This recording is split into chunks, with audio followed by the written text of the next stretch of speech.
Morning students, मैं Renu ma'am. कल हम कर रहे थे क्लास 7 का चैप्टर नंबर 10 विशेषण। आज हम उसी के आगे प्रश्न उत्तर पढ़ेंगे। तो विशेषण में हमने क्या पढ़ा? विशेषण की परिभाषा की संज्ञा या सर्वनाम की विशेषता बताने वाले शब्दों को विशेषण कहते हैं और विशेषण के 4 भेद होते हैं। तो आज हम करते हैं उसके प्रश्न उत्तर। हमने विशेषण के भेद तक कर दिए। अब है विशेषणों की तुलना अवस्था। विशेषणों की तुलनात्मक अवस्था क्या होती है?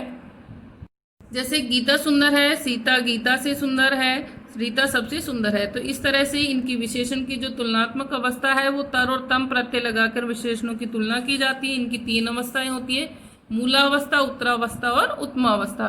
मूल अवस्था जिसमें हम किसी सामान्य व्यक्ति के बारे में बताते हैं, उत्तरावस्था जिसमें 2 वस्तुओं या व्यक्तियों की तुलना की जाती है, और उत्तमावस्था में जिसमें 2 से अधिक वस्तुओं से उसकी तुलना की जाती है। अब है हम इनकी अवस्था को कैसे बनाते हैं कि तर लगाकर तम लगाकर। उत्तरावस्था में हम तर लगा देंगे और उत्तमावस्था में तम लगा देंगे। अब हम करते हैं कि विशेषणों की रचना। विशेषण की रचना किस प्रकार से होती है कि कुछ शब्द तो मूल रूप में से ही विशेषण ही होते हैं और कुछ विशेषणों की रचना इस प्रकार से की जाती है। जैसे संज्ञा में विशेषण, संज्ञा से विशेषण कैसे बनाते हैं? प्रत्यय लगाकर। जैसे परिवार में हमने एक प्रत्यय लगाया तो विशेषण बना पारिवारिक, पारिवारिक। इतिहास में एक लगाया, ऐतिहासिक। साहित्य में एक लगाया, साहित्यिक। धर्म में एक लगाया, धार्मिक। दूध में वाला, दूध वाला। फल, फल वाला। फल से क्या बन गया? फल वाला। खर्च से खर्चीला, चमक से चमकीला, गर्व से गर्वीला। इस तरह से हम क्या बना सकते हैं? इनके विशेषण बना सकते हैं। ऐसे ही इसमें प्रत्यय से इत प्रत्यय लगा के संचय से संचित, सूचना से सूचित, पुष्प से पुष्पित, सम्मान से सम्मानित। आलू लगा के दया, दयालु। ईर्षा, ईर्षालु। विष, वैशैला। रोग, रोगी। जापान, जापानी। सुख, सुखी। धन, धनी। भूख, भूखा। प्यास, प्यासा। प्यार, प्यारा। हार, हारा। जाति, जातीय। राष्ट्रीय, राष्ट्रीय। वती लगाकर गुणवती, रूपवती। वान लगा के दयावान, मूल्यवान। इस तरह से तो ये संज्ञा में हम प्रत्यय लगाकर विशेषण बनाते हैं। सर्वनाम से विशेषण कैसे बनाते हैं? जो से जैसा, मैं से मुझसा, वह से वैसा, कौन से कैसा। क्रिया से विशेषण, बेच में आऊ लगाया, बिकाऊ। पट में इत लगाया, पठित। पालना में वाला लगाया, पालने वाला। अव्यय से विशेषण बनाते हैं, भीतर में ई लगाया, भीतरी। पीछे में ला लगाया, पिछला। बाहर में ई लगाया, बाहरी। आगे में अगला, ऊपर से ऊपरी। अब है आपके प्रश्न उत्तर। तो पहला प्रश्न है, इसमें विशेषण किसे कहते हैं? उदाहरण देकर स्पष्ट कीजिए। तो पहले प्रश्न का उत्तर है, संज्ञा या सर्वनाम की विशेषता बताने वाले शब्द विशेषण कहलाते हैं। जैसे लाल गुलाब, 3 बालक, वह लड़का आदि। तो संज्ञा या सर्वनाम की विशेषता बताने वाले शब्द हैं विशेषण कहलाते हैं। उदाहरण हो गया आपका, जैसे लाल गुलाब। गुलाब की विशेषता लाल, बालक की विशेषता 3 है और लड़का वह। ये सार्वनामिक विशेषण आपका है। अगला प्रश्न है हमारा, विशेष्य किसे कहते हैं? उदाहरण दीजिए। कल पढ़ा था बेटा हमने कि विशेष्य क्या है कि जिस संज्ञा या सर्वनाम शब्द की विशेषता बताई जाती है उसे विशेष्य कहते हैं। कि जिस संज्ञा या सर्वनाम शब्द की विशेषता बताई जाती है उसे विशेष्य कहते हैं। जैसे 2 किलो चीनी। यहाँ पर 2 किलो तो क्या है? विशेषण है, और चीनी क्या हो गई बेटा? विशेष्य। अगला प्रश्न है हमारा, प्रविशेषण किसे कहते हैं? 2 उदाहरण दीजिए। तो प्रविशेषण क्या हो गया आपका? जो विशेषण की विशेषता बताते हैं, जो शब्द विशेषण की भी विशेषता बताएं उसे प्रविशेषण कहते हैं। जैसे बहुत छोटा कमरा। अब यहाँ पर कमरा विशेष्य, छोटा विशेषण, और छोटे की भी विशेषता क्या है कि बहुत छोटा, इसलिए इसको कहेंगे हम प्रविशेषण। ऐसे ही आप इसका दूसरा उदाहरण लिख सकते हो। जैसे लाल गुलाब में हमने लिख दिया गहरा लाल गुलाब। तो यहाँ पर गुलाब की विशेषता कि वो लाल है और विशेषण की विशेषता क्या हो गई कि वो गहरा है। तो ये क्या हो गया आपका? प्रविशेषण। ठीक है बेटा। नेक्स्ट क्वेश्चन है आपका, विशेषण के कितने भेद होते हैं? प्रत्येक के 2-2 उदाहरण दीजिए। तो चौथा प्रश्न, विशेषण के कितने भेद हैं? प्रत्येक के 2-2 उदाहरण। तो विशेषण के 4 भेद होते हैं, गुणवाचक विशेषण, संख्यावाचक विशेषण, परिमाणवाचक विशेषण, सार्वनामिक या संकेतवाचक विशेषण। तो जो गुणवाचक विशेषण है इसके 2 उदाहरण हो गए, गीता सुंदर लड़की है, काली पैंट पहनो। तो यहाँ पर सुंदर और काली दोनों क्या हो गई? विशेषता, गुणवाचक विशेषता। संख्यावाचक विशेषण, जहाँ पर संख्या बताई जाए, जैसे 5 बालक कुछ केले। तो ये तो हो गया आपका निश्चित संख्यावाचक में। और ये हो गया आपका अनिश्चित संख्यावाचक का उदाहरण। परिमाणवाचक में यानी नापने तोलने की चीजें आती है। 3 मीटर कपड़ा, तो ये हो गया आपका निश्चित परिमाणवाचक, और थोड़ा सा दूध ये हो गया आपका अनिश्चित परिमाणवाचक। सार्वनामिक या संकेतवाचक विशेषण, जहां पर संज्ञा की विशेषता किस कौन बताता है, सर्वनाम विशेषण का काम करता है। जैसे यह घोड़ा, घोड़े के आगे लगा यह घोड़ा घास खा रहा है। वह स्त्री, तो स्त्री की विशेषता वह के द्वारा बताई, तो ये हो गया आपका सार्वनामिक विशेषण। अगला प्रश्न है आपका तुलनात्मक अवस्था से आप क्या समझते हैं, कि तुलना अवस्था से क्या समझते हैं। तो उत्तर है आपका ये 5वां उत्तर है, कभी कभी 2 या 2 से अधिक व्यक्तियों या वस्तुओं की विशेषता की तुलना की जाती है। कभी कभी 2 या 2 से अधिक व्यक्तियों या वस्तुओं की तुलना की जाती है। व्यक्ति, वस्तु एवं स्थिति की तुलना अवस्था को ही विशेषण की तुलनात्मक अवस्था कहते हैं, कि इन व्यक्तियों वस्तुओं की जो तुलना की अवस्था है उसे ही तुलनात्मक अवस्था कहते हैं। जैसे गीता सबसे अच्छा लिखती है, यहाँ पर गीता की तुलना सभी से कर दी कि वो क्या करती है, सबसे अच्छा लिखती है। अब है हमारी एक्सरसाइज, नीचे लिखे शब्दों के विशेषण बनाइए। फल से विशेषण बनता है बेटा, फलप्रद हो गया, फलद हो गया, और आपके जैसे बुक में दिख रखा है तो फल वाला भी हो गया। ठीक है, तीनों में से आप कोई भी लिख सकते हो। कुल से बना कुलीन, रंग से रंगीन, समाज से सामाजिक, राष्ट्र से राष्ट्रीय, भारत से भारतीय, अपमान से अपमानित, बाहर से बाहरी, विदेश से विदेशी, दया से दयालु। इक प्रत्यय जोड़कर विशेषण बनाए, इतिहास प्लस इक ऐतिहासिक। तो बेटा यहाँ पर जब इक प्रत्यय लगाते हैं तो ई का बनता है अय, और जहाँ अ होता है उसका बन जाता है आ। इतिहास प्लस इक हो गया ऐतिहासिक, संस्कृत प्लस इक हो गया सांस्कृतिक, धर्म प्लस इक हो गया धार्मिक, भूगोल ऊ का अ बनेगा, भूगोल प्लस इक भौगोलिक, साहित्य प्लस इक साहित्यिक, दर्शन प्लस इक दार्शनिक। आगे है विशेषण की तीनों तुलनात्मक अवस्थाएं पूरी करो। तो तुलनात्मक अवस्थाएं ये आप भी लिख सकते हैं। तर, उत्तरावस्था में तर लगाना है और उत्तमा में तम लगाना है, यानी कि जो भी वाक्य शब्द आपको दे रखा है उसके आगे तर और तम जोड़ देना। श्रेष्ठ, श्रेष्ठतर, श्रेष्ठतम, कठोर, कठोरतर, कठोरतम, उच्च, उच्चतर, उच्चतम, योग्य, योग्यतर, योग्यतम। निम्नलिखित वाक्यों में से विशेषण को रेखांकित कीजिए। जो वाक्य दे रखे हैं और उसका भेद लिखना है कि जो वाक्य है इसके अंदर विशेषण कौन सा है और उसका भेद। तो बगीचे में मुलायम घास है, तो यहाँ पर घास की विशेषता कैसी है, वो मुलायम, तो विशेषण क्या हो गया आपका मुलायम। कैसा हो गया ये गुणवाचक। 3 संतरे खाया करो, संतरे की विशेषता कितने हैं, वो 3, तो संख्यावाचक विशेषण, निश्चित संख्यावाचक विशेषण है बेटा ये। मुझे 2 किलो गेहूं दो, 2 किलो गेहूं, तो गेहूं है, किलो है तो किस में आ गया आपका परिमाणवाचक में, और 2 है तो निश्चित। 4 मीटर कपड़ा, 4 मीटर में नापा है तो परिमाणवाचक। यह घर मेरा है, घर के आगे यह यानी सर्वनाम लगा हुआ है तो सार्वनामिक विशेषण। विशेष्य के लिए 2 विशेषण लिखिए। यहाँ पर आपको विशेष्य दे रखा है यानी जिसकी विशेषता आपने बतानी है। रास्ता, घर, फूल, कमल, पुस्तक। अब इसके आगे आपने 2 विशेषण लगाने हैं, 2 विशेषण बता रखे हैं। जैसे रास्ता है, रास्ता के आगे आपने क्या लगा दिया, छोटा, तो बन गया छोटा रास्ता, तो रास्ते की विशेषता छोटा, और लंबा तो लंबा रास्ता। घर के लिए आपने कर दिया यह घर और सुंदर घर। फूल के लिए लाल फूल, नीला फूल। कमल के लिए सफेद कमल, नीला कमल। पुस्तक के लिए 3 पुस्तक, मेरी पुस्तक। तो यहाँ पर विशेषण हमने लगाया, पहले हमें एक मतलब 2 लगाने, आप कुछ भी लगा सकते हो। छोटा यह, लाल सफेद 3, और दूसरे में हमने लगा दिया लंबा, सुंदर, नीला, नीला और मेरी। तो बेटा आपको ये प्रश्न उत्तर है वो नोटबुक में नोट करने हैं, और जो बुक एक्सरसाइज है वो बुक में फिल करनी है। Thank you. Very warm morning to all my dear student of class 7. This is Vinita ma'am, your science teacher. Student, as you know that we have completed our chapter 17 in our previous video, and in our today's video we are going to start a new chapter, that is the chapter 5, acid, base and salts. So let's start its content. Student, we are going to do introduction and acids, that is the types of acids. Student, we are going to start our new chapter, that is the chapter So the chapter name is acid, base and salt. Student, in this chapter we will study about the acids, what are the neutralization and salt formation, water bases, what is a salt, and water indicator. So let's start its intro. In our previous classes we have learned that element combine with one another to form compound. A large number of compounds, about 3 million exists today.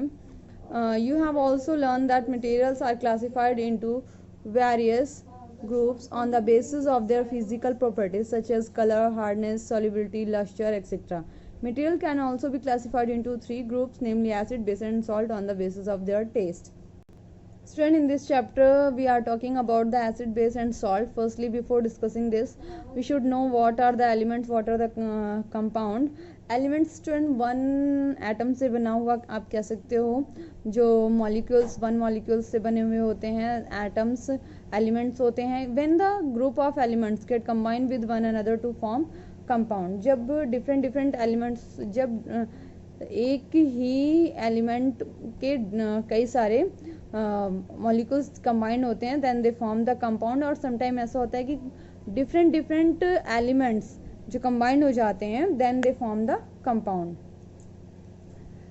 Different जैसे compound H2O is a compound. इसमें देखिए student, H2O में hydrogen के molecules हैं और oxygen के दोनों के मॉलिक्यूल्स हैं, and they form a compound. Large number of compound exist today. आपको पता है कि एट प्रेजेंट हम बहुत सारे कंपाउंड्स एग्जिस्ट करते हैं उसमें हमारे अर्थ एटमोसफेयर में, बिकॉज मतलब क्या है, about 3 millions the total numbering are mention here, that is the 3 millions.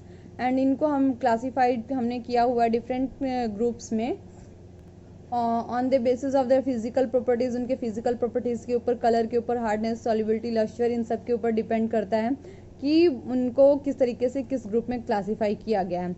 And after that we have after the classification of this on the basis of their physical property, we have group them in the acid, bases and salts. So let's start knowing what is acid, bases and salt. Student, this is the table given on the page number 51. That is your homework. You have to draw it, you have to make it in your fair notebook as writing chapter 5 in acid, bases and salt. On the first page of the notebook of this chapter, you have to draw this table. Here the mentioned substance, common salt. Taste is salty, substance is starch, taste is tasteless. Okay, the next is baking soda, taste bitter, soapy. Milk, fresh milk की test के बारे में बोला है, sweetish. Tamarind, that is इमली, इसका कैसा taste होता है, सॉर. वॉशिंग सोडा का bitter and soapy. Orange juice, that is sour और sweet. Lemon juice, that is sour. Glucose, that is sweet. Unripe mango, that is sour. So student, few substance को taste करने पर दे bitter feel करता है, कुछ को कुछ जो शुगर एंड ग्लूकोज के जैसे होते हैं वो स्वीट लगते हैं, एंड मिल्क जो है वो स्वीटीज, ये भी मीठा मीठा सा लगता है.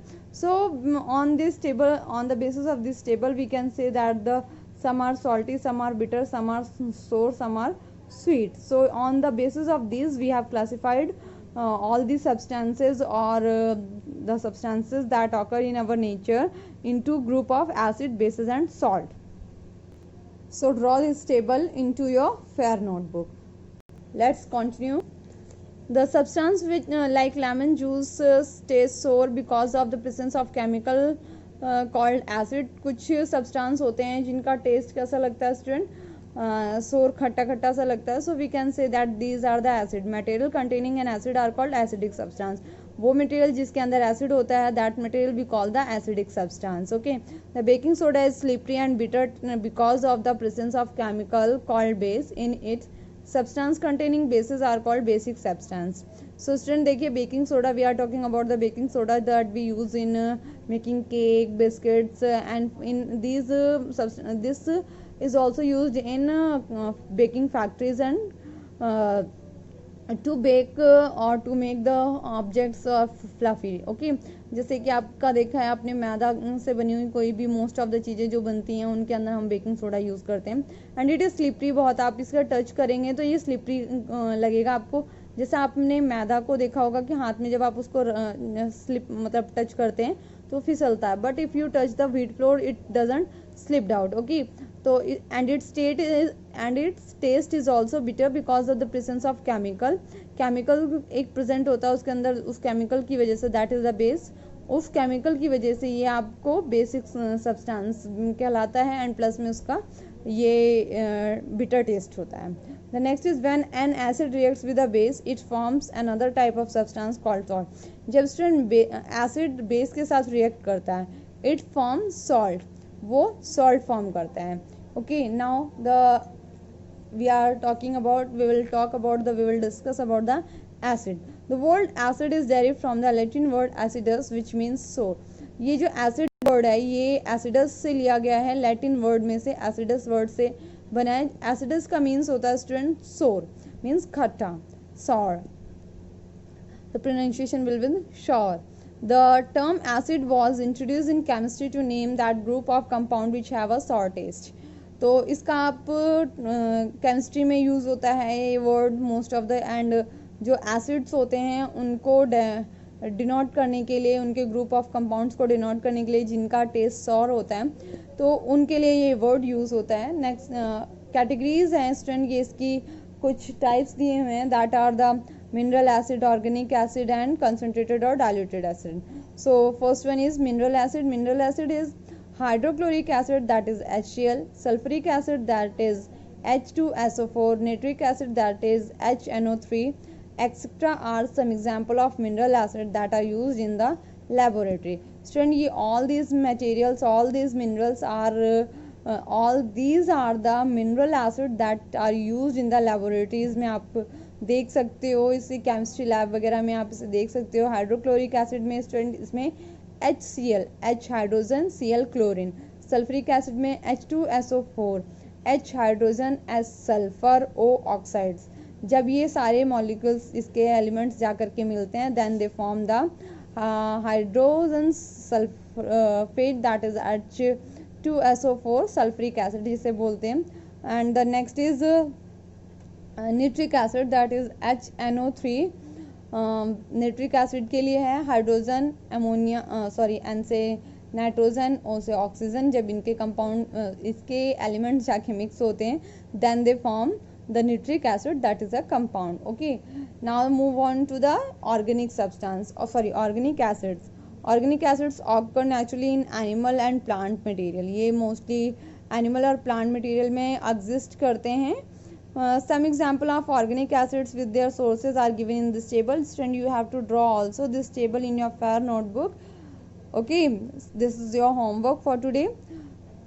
Acids and substance. The acid citric acid citrus fruit से हमें मिलता है, acetic acid vinegar, carbonic acid cold drinks वगैरह से, malic acid from apple, that is green apple, okay. कभी आप ग्रीन एप्पल को खाएंगे तो व्हेन आप उसका एक बाइट लेंगे, when you cut a bite from that you can see after few seconds it the whitish part of that apple turns into brownish, that is due to the acid that present when this acid get react with oxygen, जो present होता है तो उसकी वजह से ये कुछ brownish colour में टर्न हो जाता है। ऑक्जेलिक एसिड दैट टोमेटोज में, फॉर्मिक एसिड बी स्टिंग, जो मधुमक्खी के काटने पे मतलब उसका जो स्टिंग होता है उसमें formic acid, tannic acid that is in tea, lactic acid is in curd, tartaric acid that is in grapes, oxalic acid that is present in guava. So student, these all are the acids that are present in these substances, so you have to draw this table in your fair notebook. The next one is concentrated and dilute acids. Concentrated and dilute acid में इसमें student जो है वो थोड़ा सा mixture होता है, ये इसका मतलब आप कह सकते हो ओरिजिनल नहीं, इसमें कुछ डाइल्यूशन होता है। All acids are solution of acidic gases in water. आपको पता है जितने भी एसिड्स होते हैं वो एसिडिक गैसेस का वाटर में जो सॉल्यूशन मिक्स किया जाता है, एसिडिक गैस को जो वाटर में मिक्स करते हैं सो एसिड्स का सॉल्यूशन फॉर्म होता है, और solution containing the maximum amount of acidic gas is called concentrated. जिसमें student maximum amount of acidic gas होगा, मीन्स इसमें एसिडिक गैस की अमाउंट ज़्यादा होगी, that will be the concentrated acid. These acids are represented as concentrated H2SO4, HNO3, that is nitric acid, etc. तो student इसमें ये सारी चीज़ें मतलब इसमें कंसनट्रेटेड लगा दिया जाएगा तो it means it has a high amount of acidic gas, तो इसमें इन गैसेस का अमाउंट ज़्यादा होगा। A solution containing lesser amount of the acidic gas, जिसमें लेस एसिडिक गैस जो है कम होगी। Larger amount of water means इसमें डाइल्यूटेड में वाटर की क्वांटिटी ज़्यादा होगी, कंसनट्रेटेड में गैसेस की क्वांटिटी ज़्यादा होगी। ओके, सो डाइल्यूटेड में वाटर अमाउंट ज़्यादा होगा, lesser amount of acidic gas होगा, this will be represented as diluted H2SO4, HCl, etc. So thus acid solutions of different concentration can be prepared by changing the relations amount of gas and water. So इस तरीके से इनको convert करके बनाया जा सकता है. So student, we have completed our today's content. You have to write the homework in your fair notebook and revise the content. Good.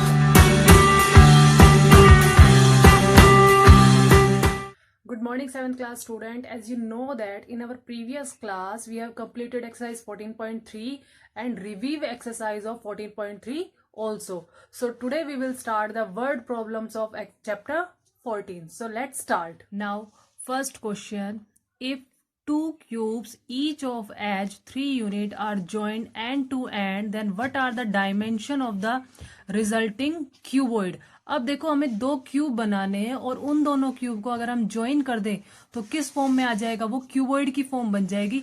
और उस क्यूबॉइड के डायमेंशन क्या होंगे, अब हमसे क्यूब के तो बता दिए गए 3x3x3 के हैं वो, यानी कि लेंथ भी 3, ब्रेथ भी 3 और उसकी हाइट भी 3 यूनिट होगी हमारी।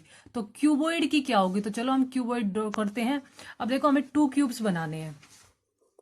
सबसे पहले मैं 2 क्यूब ड्रॉ करती हूँ, सिंपल ऐसे मैंने 2 क्यूब ड्रॉ किए हैं एक साथ ज्वाइन करके। अब इसके ऊपर हम इस तरह से एक और क्यूब ड्रॉ करते हैं। अब देखो इनको हम इस तरह से हम ज्वाइन करते हैं।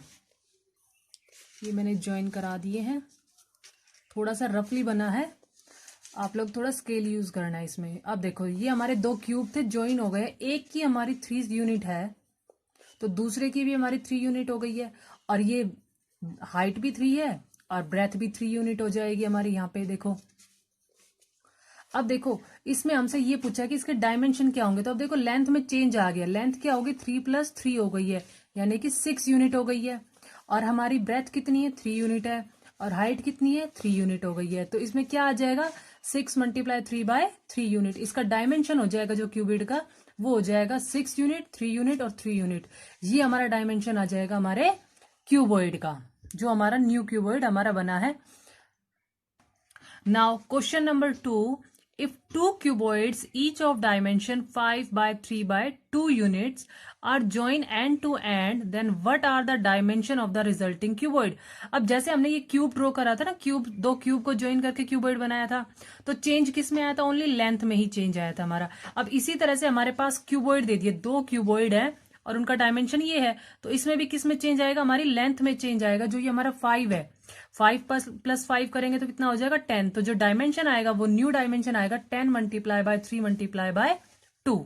ठीक है, जो न्यू डायमेंशन होगा वो हमारा 10 × 3 × 2 यूनिट्स आएगा, जो हमारा रिजल्टिंग क्यूबॉइड होगा।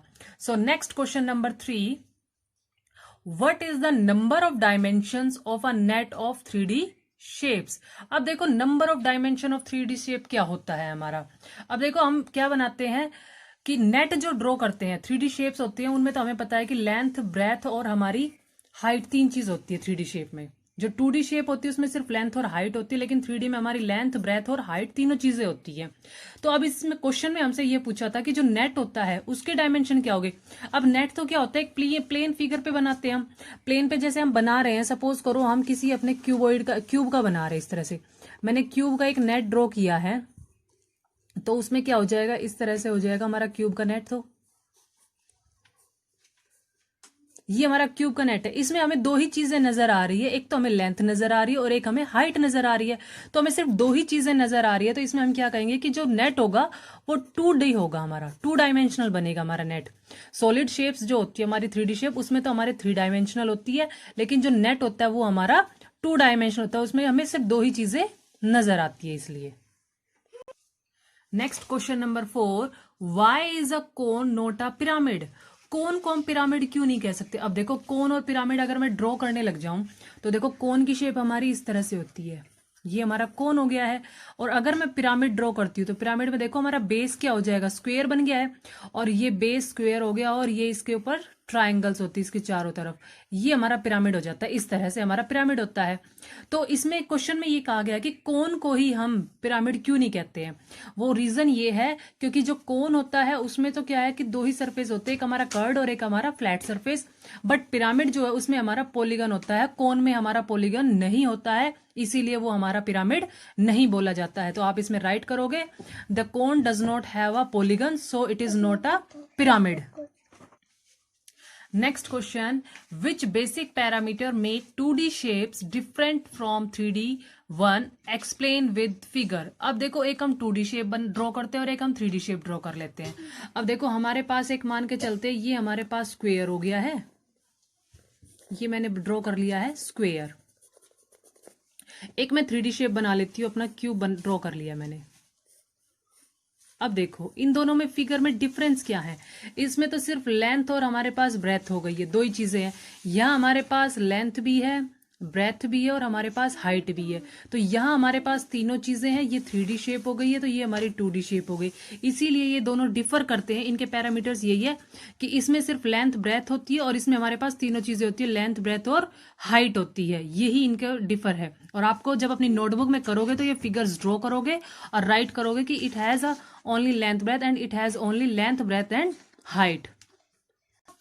Now multiple choice questions. Tick the correct option, हमें टिक करना है जो करेक्ट ऑप्शन है। The name of this 3D shape. अब देखो हमें एक शेप नजर आ रही है, ये 3D शेप है। ये कैसी नजर आ रही है? इसका बेस क्या हमारे पास स्क्वायर हो गया है, स्क्वायर के ऊपर ये हमारी ट्रायंगल्स ड्रॉ हो रखी है, तो ये क्या हो गया हमारा स्क्वायर पिरामिड हो गया है। The number of edges in the given solid. इस सॉलिड में एजेस कितनी है? तो 4 तो देखो हमारे नीचे और ये 4 ही हमारी ट्रायंगल्स के, सॉरी 4 ट्रायंगल्स में हो गई और 4 बेस है हमारी, तो 8 एजेस है। इसमें मिस प्रिंट है, यहाँ पे आप 8 कर लोगे। नेक्स्ट क्वेश्चन है हमारा, a solid shape which has 6 rectangular faces. 6 rectangular faces किसमें थे? हमारे क्यूबॉइड में थे।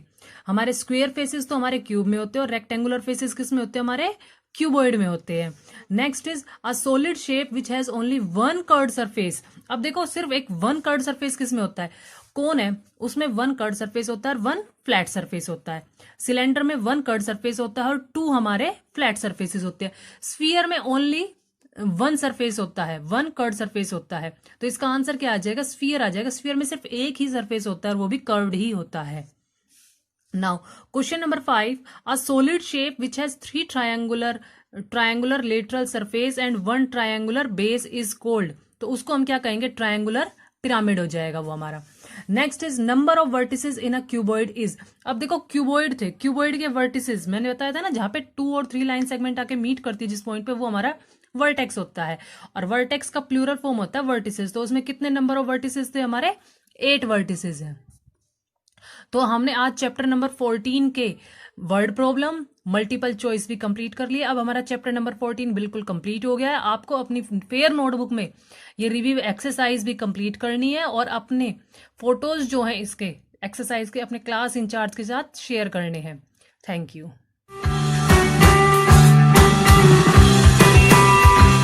Students, welcome to our online classes. This is for class 7. In previous class, we read about the system of governments of the 4th chapter, the Mughal Empire, and today we read the remaining topics of system of governments, the judiciary. The chief Qazi headed the judiciary and his function was to look into the civil and criminal cases. कि जो chief काजी था वो judiciary का head होता था और functions जो civil और क्रिमिनल केसेस होते थे उनके अंदर वो मतलब लोग उनकी देखभाल करता था या उनके ऊपर निर्णय लेता था। He was also responsible for appointing qazis at the provincial and local levels. और वो काजी अपॉइंट करता था लोकल लेवल पे और प्रोविंशियल लेवल पे। Mir Adil was also an official of the judiciary. Mir Adil जो था वो भी एक ऑफिशियल था इसका जुडिशरी का। According to Abul Fazl, the Mir Adl executed the order of the court after a case was heard by the qazi. कि अबुल फजल के द्वारा जो मीर अदल था वो ऑर्डर सुनाता था जब court case the court after a case was heard by qazi, कि जब काजी किसी केस को सुन लेता था तो उसके ऊपर कोई ऑर्डर जो करना है उसके बारे में निर्णय मीर अदिल लेता था। मुस्तबिस were official who were responsible for maintaining public decency and also for checking weight and measures, कि जो मुस्तबिस थे वो भी ऑफिशियल्स थे और जिनको जिम्मेदारी थी जो पब्लिक डिकेंसी थी, और वो क्या करते थे, वेट करते थे कि कोई नाप तोल में कोई कमी तो नहीं है, मतलब जो नाप तोल करने के लिए जो आप बाट होते हैं ना 1 किलो वजन नापने का, 2 किलो वजन नापने का, तो उनको वो चेक करते रहते थे कहीं कोई धोखाधड़ी तो नहीं कर रहा है। Now our topic is the provincial administration. The empire was divided into provinces called subas, each of which was looked after by a governor known as subedar, कि जो एम्पायर था वो प्रोविंसेस में बटा हुआ था, सूबा में, जिसको सूबा कहते थे, और जो इनको देखने वाला गवर्नर था उसको सूबेदार कहते थे। The subedar was responsible for welfare activities like building roads, sarais, gardens, wells etcetera, कि जो सूबेदार होता था वो सारी जो लुक आफ्टर करता था सूबा की, जैसे बिल्डिंग बनवाना, रोड बनवाना, सराय बनवाना, गार्डन बनवाना या वेल बनवाना। Diwan was the head of the revenue department of the province and maintain account of revenue and salary, कि जो दीवान होता था वो रेवेन्यू डिपार्टमेंट का हेड होता था और मेंटेन करता था सारे रेवेन्यू, जो भी कोई रेवेन्यू मतलब कि कर के सारे अकाउंट और सैलरी के account. Mir Bakshi looked after the military affairs, और मीर बख्शी जो था वो देखता था किसको, मिलिट्री अफेयर्स को। Each suba had various district known as sarkars, और प्रत्येक सूबा के अंदर बहुत सारे डिस्ट्रिक्ट होते थे जिनको सरकार कहते थे। फौजदार एंड आलमगार were 2 important official at the district level. Faujdar maintain law and order and was also responsible for the safety of the people including traveller and traders, कि जो फौजदार और आलमगार 2 important ऑफिशियल होते थे डिस्ट्रिक्ट लेवल पे। फौजदार क्या करता था, मेंटेन करता था लॉ एंड ऑर्डर, और उसको जिम्मेदारी होती थी सभी लोगों की सेफ्टी की, चाहे वो ट्रैवलर हो, चाहे वो ट्रेडर हो, चाहे वो व्यापारी हो, चाहे वो कोई यात्री हो। The revenue collection of a sarkar was looked after by the amil और आलम गुजर, कि जो रेवेन्यू कलेक्शन होता था वो आमिल या आलम गुजर के द्वारा होता था। The thanedar also maintained law and order as and was responsible for providing military supplies, कि जो थानेदार होता था वो लॉ एंड ऑर्डर को मेंटेन करता था और उसकी जिम्मेवारी होती थी मिलिट्री को सप्लाईज करना। Each sarkar was further divided into parganas and each pargana had a certain number of villages under it, कि जो सरकार थी, देखो सूबा जो पूरा एक एम्पायर था वो प्रोविंसेस में बटा हुआ था जिनको सूबा कहते थे।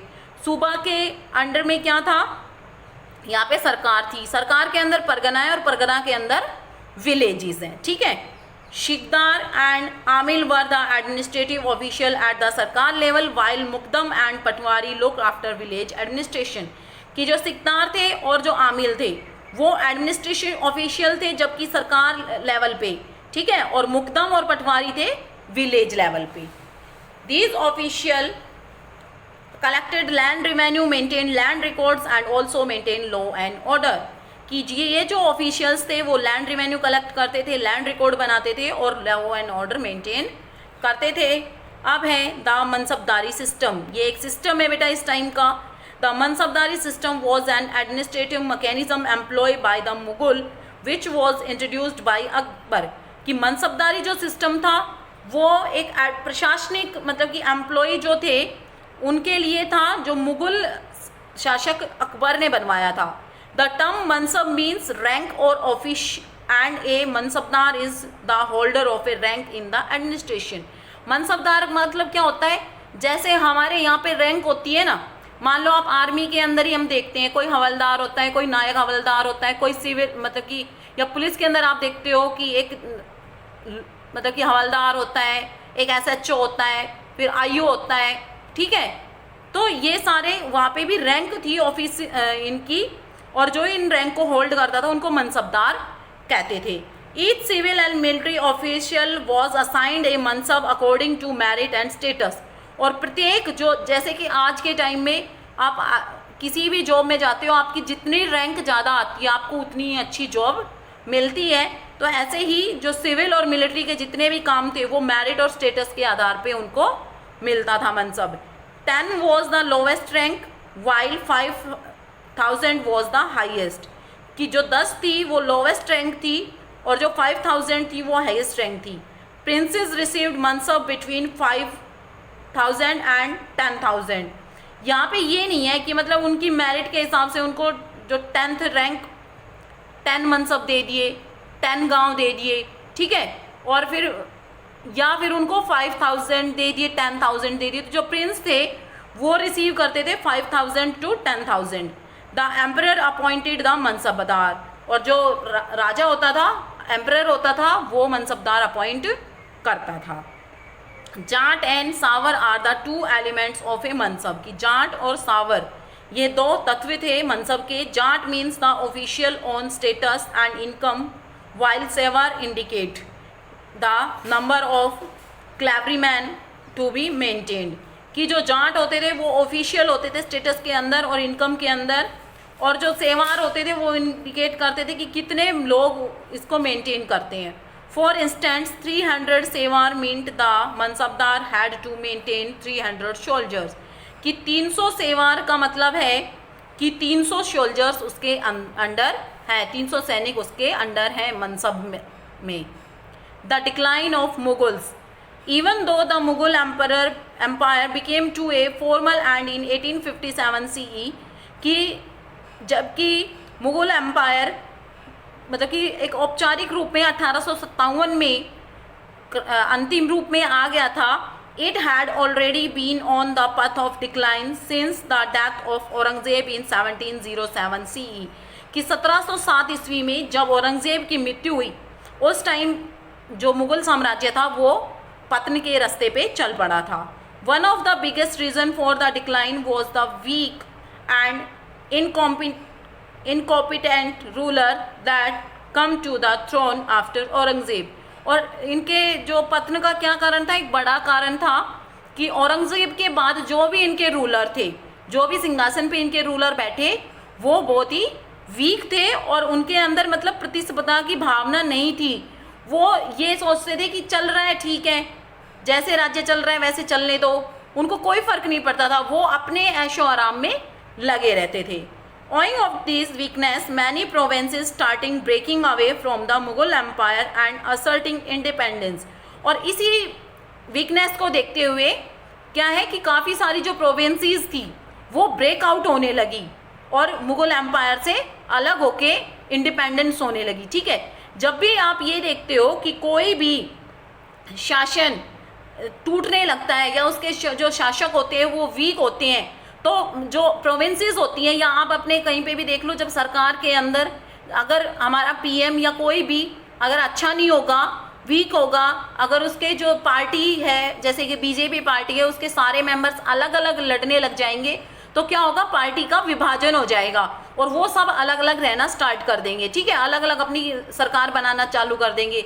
तो उस टाइम में जो साम्राज्य था उसके भी जो थे प्रोविंसेस थी, वो पहले तो मुगल एम्पायर में औरंगजेब तक तो वो सारी जुड़ी हुई थी, लेकिन जब इनके वीक सक्सेसर आए तो क्या हुआ कि वो टूटने लगी, वो सोचने लगे कि हम भी अब इंडिपेंडेंस होंगे। We will read about this independent kingdoms in chapter 10। और ये जो स्वतंत्र राज्य बने, जो प्रोविंसेस अलग अलग हुई और जो स्वतंत्र राज्य बने, इनके बारे में हम चैप्टर 10 में पढ़ेंगे। I hope students you understand the chapter 4 very well, the Mughal Empire. Today we complete our chapter 4 in reading. In next class we do the exercise. Thank you. Have a nice day.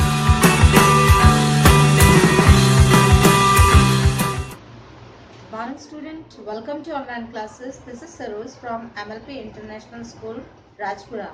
Student, we have already completed our revision part up to chapter 7, which will come in essay 1.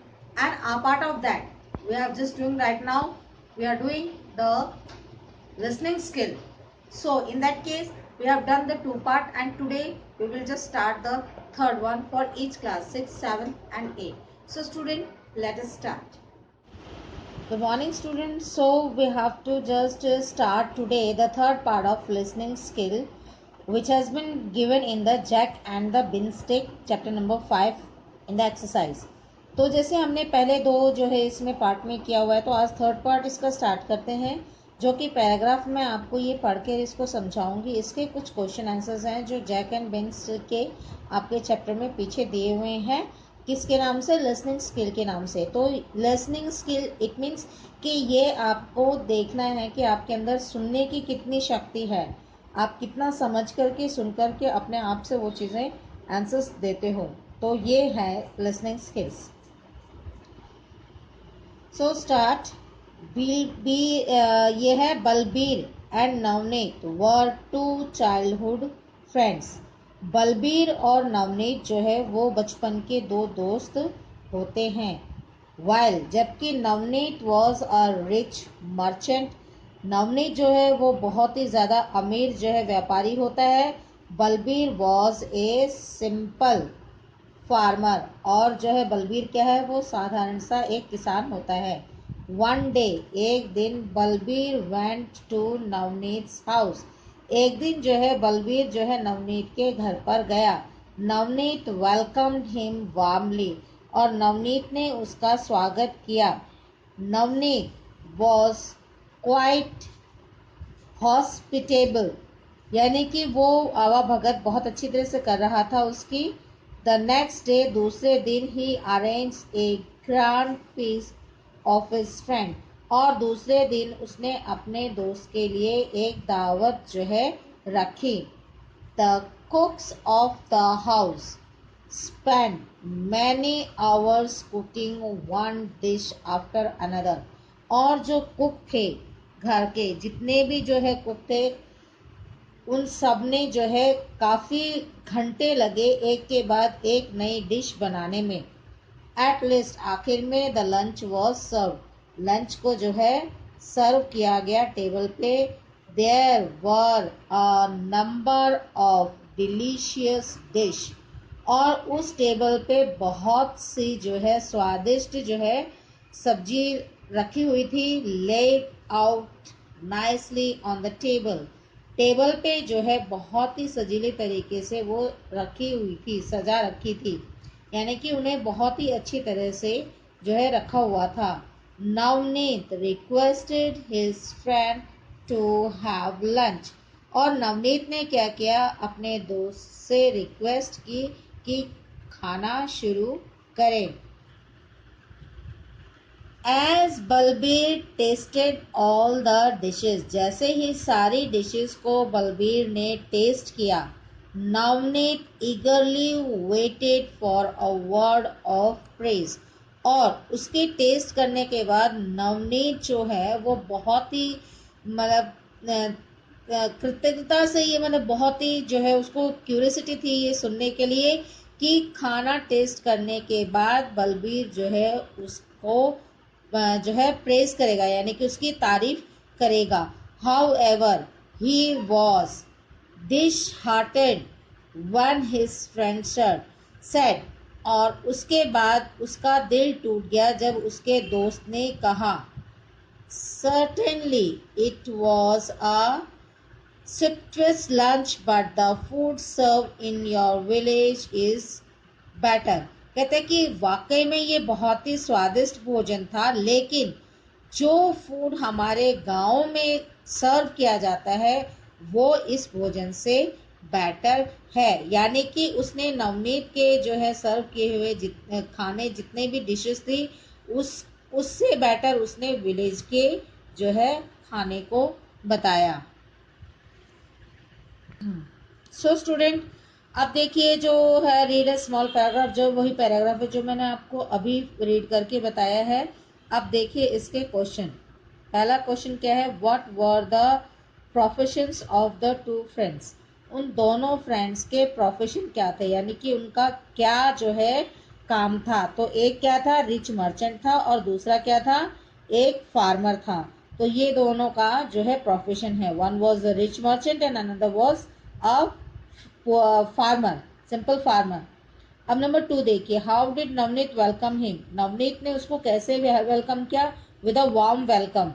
And what did he arrange for his friend, he arrange a lunch for his friend with different kind of dishes. तो ये इसका answer है। और what was Navneet wait for when Balbir was taking lunch. अब जो है नवनीत किस चीज की वेट कर रहा था जब बलबीर जो है उसे लंच कर रहा था। He was just waiting to just be appreciate, यानी कि वो ये वेट कर रहा था कि वो उस खाने की तारीफ करेगा जो उसने उसके लिए सर्व किया है। Why was he this hurted, यानी कि उसका दिल कैसे दुखा। इसका मतलब है कि instead of appreciating his food he just give priority and boast for to the village food. उसने उसके सर्व किए हुए खाने की प्रशंसा तो की, लेकिन उसने जो है कंपैरिजन में क्या कहा कि इस भोजन से तो बेटर जो है विलेज का भोजन है। सो इसलिए उसका जो है हार्ट जो है दुखा। अब नंबर 5 देखिए। अब give synonyms of the following words. ये है आपके वर्ड्स। हॉस्पिटेबल यानी कि फ्रेंडली, इसका सिनोनिम्स क्या है? फ्रेंडली, दोस्ताना, यानी कि एक किसी को बहुत ही अच्छी तरह से लाइक करना हो, फ्रेंडली, तो ये इसका हो गया फ्रेंडली सिनोनिम्स। और सब्सिशियस का मतलब होता है बहुत ही रिच होना, यानी कि धनवान होना, तो इसका जो है आपका सिनोनिम्स हो जाएगा रिच। सो स्टूडेंट, आपको मैंने ये पैराग्राफ समझा दिया है और आपको जो है क्या है इसके क्वेश्चन आंसर आपको अपने आप से लिखने हैं ताकि हम ये जान सके कि आपके लिसनिंग स्किल कितनी शार्प है।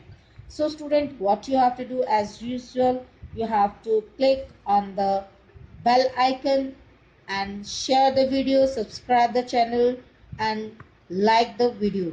Thank you, take care and bye.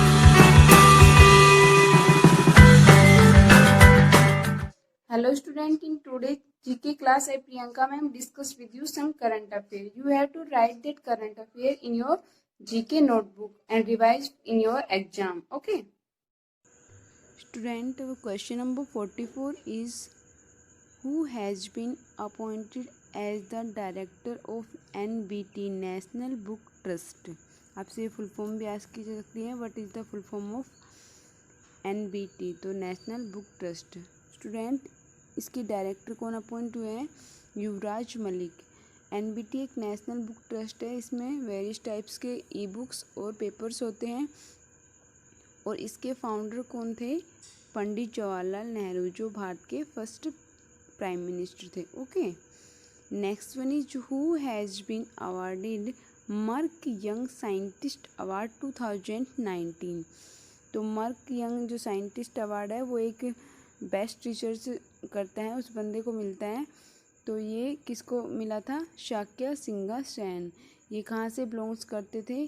जो नेशनल केमिकल लेबोरेटरी है पुणे में, वहाँ से बिलोंग करते थे और इनको एक केमिकल रिसर्च के लिए ये अवार्ड मिला था। Okay, next question is who has been appointed as director general of central reserve police force. CRPF, जो आपने सुना होगा ना, CRPF फोर्स होती है, तो उसकी फुल फॉर्म क्या होती है?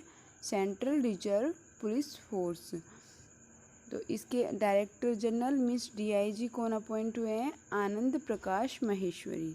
ओके, तो स्टूडेंट आपसे ये फुल फॉर्म भी आस्क की जा सकती हैं कि CRPF की फुल फॉर्म क्या होती हैं, तो आप क्या राइट करेंगे?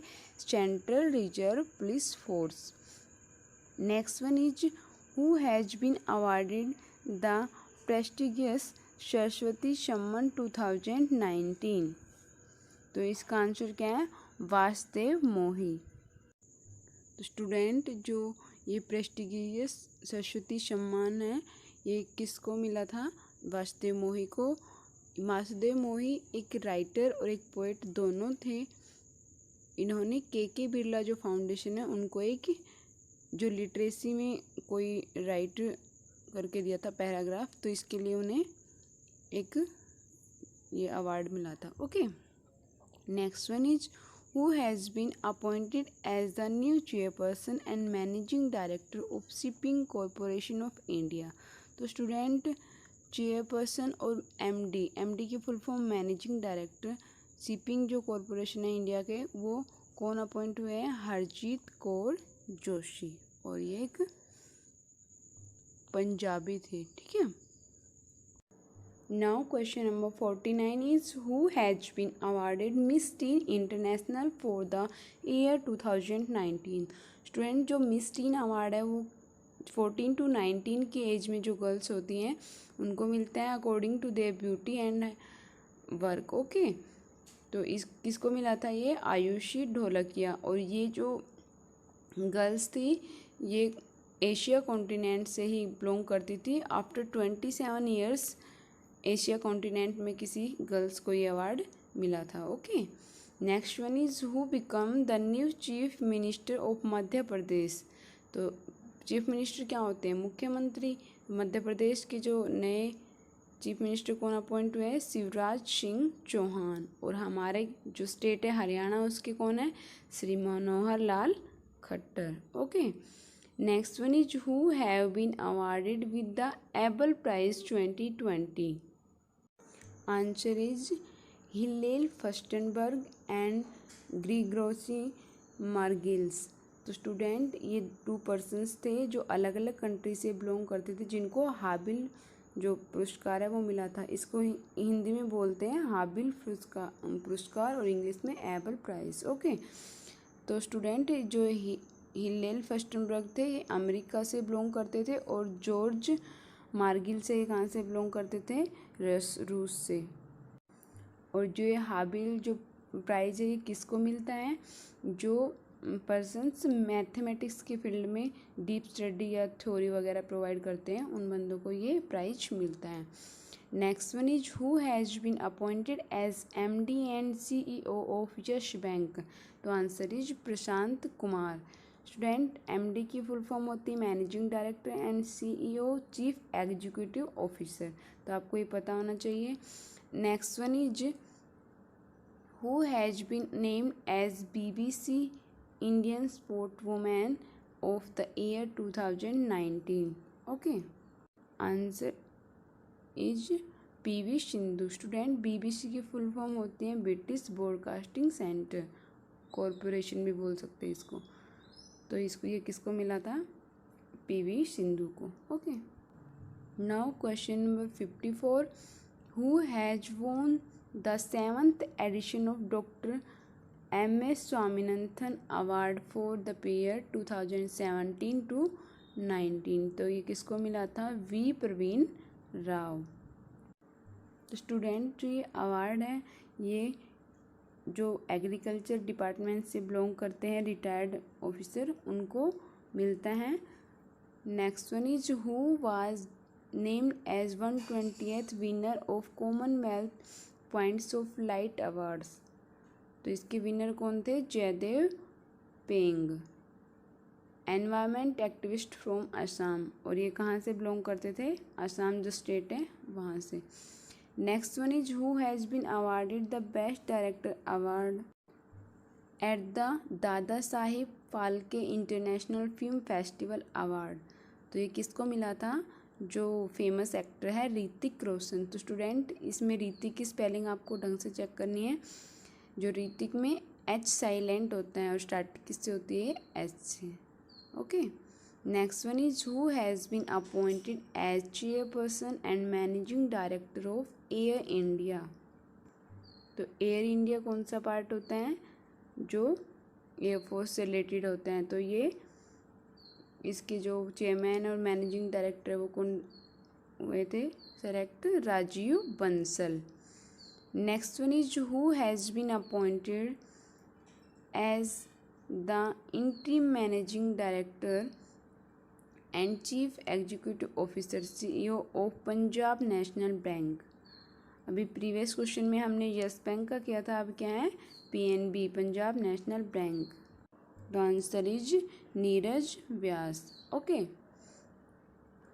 now next question number 59 is which state assembly becomes the first India to pass a resolution demanding to scrap on the citizenship amendment act। ये कौन सा एक्ट था?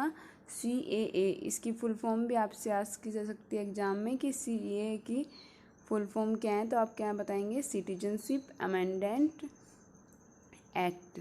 ओके, तो ये कौन सा जो फर्स्ट इंडिया का स्टेट था? वो केरला। और जो ये CEA एक्ट रियलिटी में क्या था, ये 2019 दिसंबर में पास आउट हुआ था एक्ट। तो इसका मेन मोटिव क्या था कि जो ऑल रिलीजन्स के लोग हैं, हिंदू मुस्लिम सिख को, सबको इक्वलिटी में जो सिटीजनशिप प्रोवाइड की जाए, किसी के ज़्यादा या कम नहीं दी जाए। ओके, मीन्स सबके जो राइट्स है वो सेम हो। Okay, next one is which become the first country to ban sunscreen that is harmful to corals. तो ये कौन सा कंट्री था? पालू।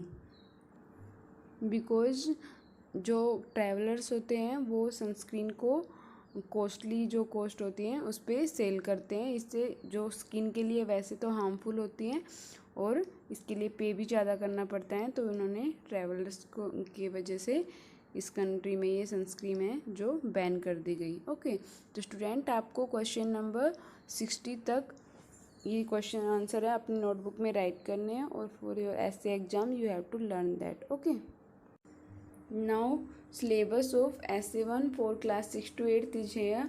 6 का है 1 to 25 चैप्टर, 7th का 1 to 30 and for class 8th 1 to 27। और जितने भी आपको असाइनमेंट्स कराए हैं वो सभी, और with current affairs. Okay, this is for class 7th. Students, as you all know, we are doing active and passive voice, and in previous video we discussed about the past perfect tense, and today I will start with the next topic, that is future perfect.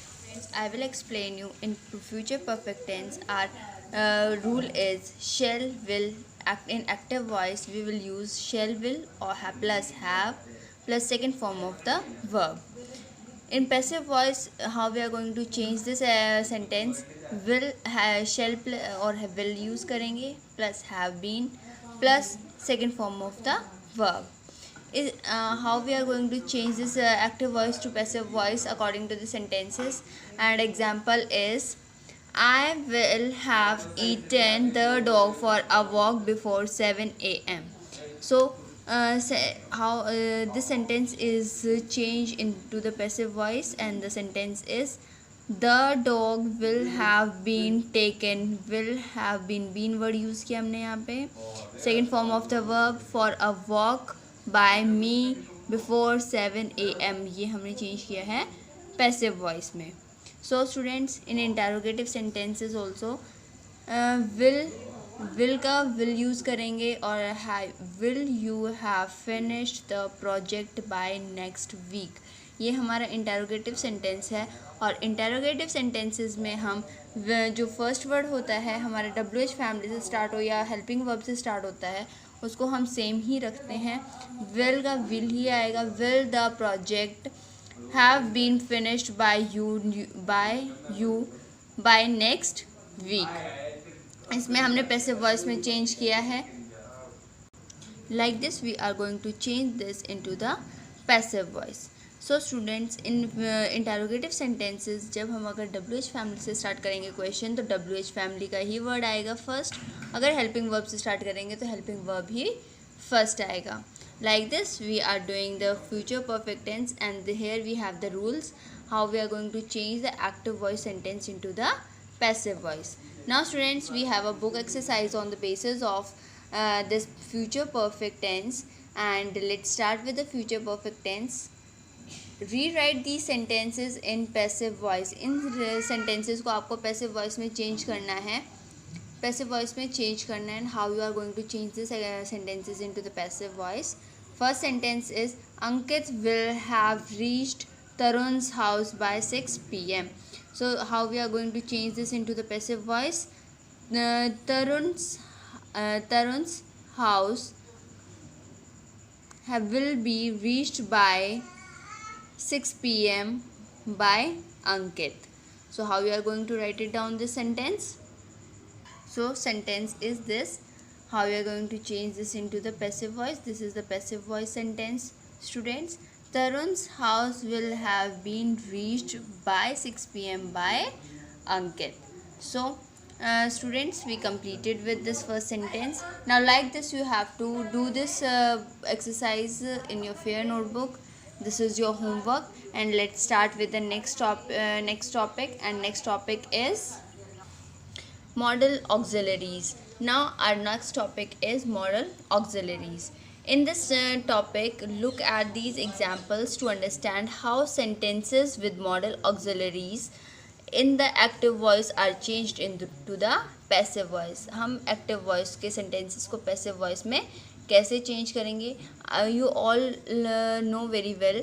These are the words which are modal auxiliaries: can, could, may, might, should, would, must, ought to. ये हमारे सारे क्या हैं? और active auxiliaries हैं, model auxiliaries हैं, और इन words को हम क्या करेंगे? एक्टिव वॉइस से पैसिव वॉइस में कैसे चेंज करेंगे इनके सेंटेंसेस को? First sentence is Shruti can play the violin. तो इसको हम चेंज कैसे करेंगे पैसिव वॉइस में? The violin can be played by Shruti. Can के साथ क्या यूज़ करेंगे हम? बी वर्ड यूज़ करेंगे और second form of the verb. Second sentence is how can one forget such a beautiful face? How interrogative sentences में हैं हम जो words interrogative sentences में हम जो subject होगा उसे change नहीं करेंगे. How can such a beautiful face be forgotten? Okay students, this is passive voice. In next sentence, you should warn him about stray dogs. He should be warned about stray dogs. So here we have the examples how we are going to change these sentences into the passive voice. And students, here we have the rule also. Auxiliary plus root of the verb means second form of the verb होगी हमारे पास active voice में, और passive voice में in according to the passive voice auxiliary word plus be. Auxiliary word के साथ हम be word use करेंगे and second form of the verb. This is the straightforward rule how you are going to identify the modal auxiliaries. Now we have a book exercise on the basis of modal auxiliaries. Now let's start. Rewrite the sentences in passive voice. How we are going to change the active voice into the passive voice. First sentence is We ought to love our neighbors. So इसको जब हम passive voice में change करेंगे तो इस sentence को कैसे लिखेंगे? Our neighbors ought to be loved by us. Sentence is, so you are going to write it down the sentence like this: Our neighbors ought to be loved by us. हमने model auxiliary के साथ word use किया है be, second form of the verb. Okay students, now I will give you the next example. May you always enjoy good luck. May you always enjoy good luck को कैसे change करेंगे? good luck ये हमारा उसमें exclamatory sentence है तो इसको हम एक्सक्लेमेटरी ही रहने देंगे. May good luck always be enjoyed by you. So how you are going to write this sentence? So you are going to write the sentence like this: may be always good luck enjoyed by you. So students, today I discussed about the two topics and their book exercise. So students, we completed with the two topics today. I hope you understand these sentences, how you are going to change the active to passive voice. Thank you students.